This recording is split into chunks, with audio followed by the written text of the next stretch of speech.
And earlier today, I visited the White House to ask new Chief of Staff Reince Priebus about President Trump's agenda and a lot more. Let's take a look. All right, joining us now, White House Chief of Staff Reince Priebus. Hey, Sean. All right, does it feel good to be in the White House again? It feels good. It's a humbling place to be. There's a lot to do, a lot of action. I think there's a lot of great energy here, and it's an honor working for President Trump and getting his agenda filled. I mean, it's only been a few days, and we're checking boxes left and right. You know, I talk to friends of mine that have been here for many, many years, some that work in the press that secretly like me but won't ever admit it publicly. There are a few of those, right? There are a couple, yeah. There are a couple. And a few new people you guys are allowing in, which is nice. And universally, they have said the same thing. They have never seen activity like this in this White House in all the time they've been here.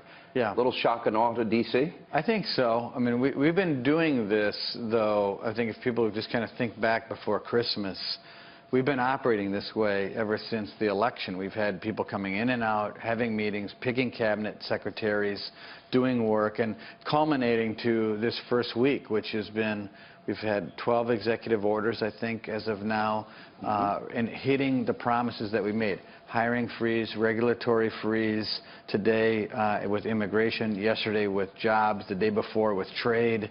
These are the things that Donald Trump campaigned on. It's the reason he's president. And to your point, many of these reporters that have been working here for many years said that Monday and Tuesday so far have been busier than any day that they can remember in the White House since they've worked in the White House. Let me go to the hiring freeze, the regulation freeze, and the talk of a 20% reduction in the workforce in government and a 10% reduction in terms of spending. Right. Now, that's something as a conservative Republican, I believe in balanced budgets, living within your means, limited government, and also a 75% rollback or 75% plus in regulations. Yeah. Are those things that can get done, really saving money, real cuts, not reductions and increases?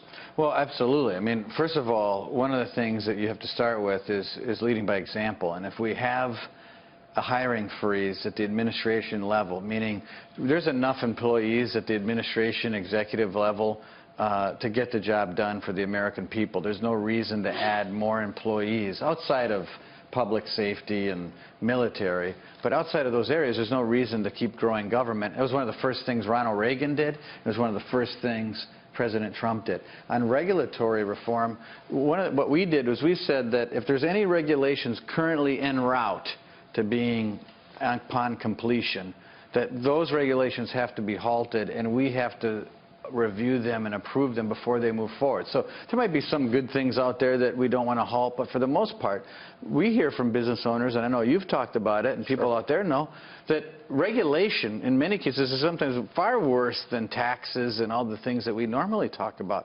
So is that why, but is the idea of getting rid of all the regulations, and I know the president would like to get to a 15% corporate tax rate. Right. And the repatriation at a low tax of 10%. And then Obamacare being eliminated, and then energy independence. These are all, is that what's incentivizing these businesses one after another to announce they're investing billions or millions or hundreds of millions and creating X number of jobs?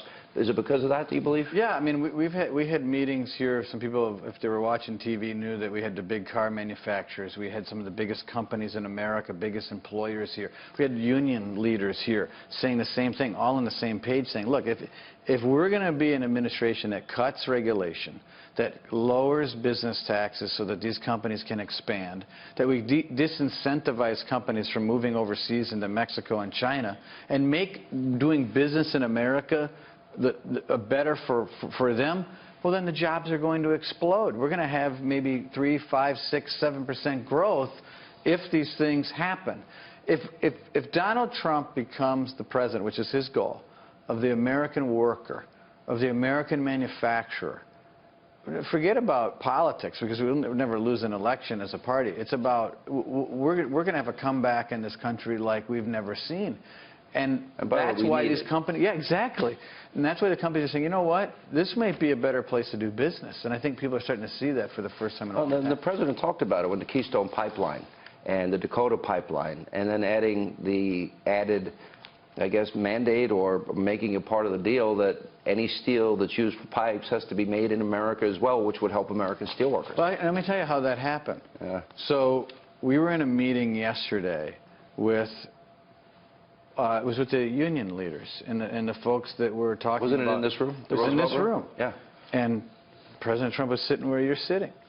In the president's seat? Okay. And we were talking about Keystone, Dakota, how these projects are just languishing, and the fact that they shouldn't be, especially in the case of Dakota, it's 90% done. Right. They've got the deal, and they can't continue because of a permit.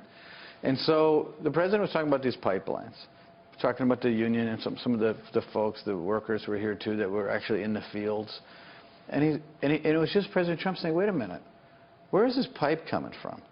We started talking about where the pipe came from. China. And at that very moment, like 48 hours ago, the president said, well, why aren't we using American steel?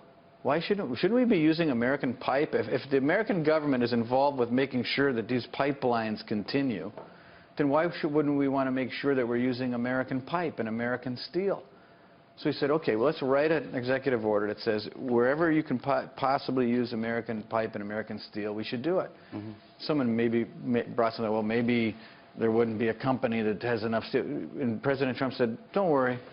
If we incentivize American companies to build American steel, they're going to do it. And that's how that happened. Pretty amazing. On the issue of immigration, he's ordering and directing the Department of Homeland Security to be in the process of building a wall. Right. He doesn't need a bill passed in Congress because we have the 2006 law he can rely on. That's right. He wants to increase Border Patrol agents by 5,000. He wants to triple the number of ICE. To add 10,000 more. 10,000 ICE. Executive order that would target sanctuary cities, right. Meaning, what would that do? What it means is that, so for people out there that may not know this, there's federal grants to cities all over this country, say San Francisco, Los Angeles, others, that say, we're going to take federal money, taxpayer money, for things that we need in our city, but we're going to tell people who are here illegally that even though it's illegal what you're doing, we're not going to enforce the laws on you that we have in place to remove you if you commit a crime, if you do something that's wrong. Look, we've got parents that have lost their kids from And I did a illegal full town hall during the campaign Right. with the president with parents that had lost loved ones. So here's the thing.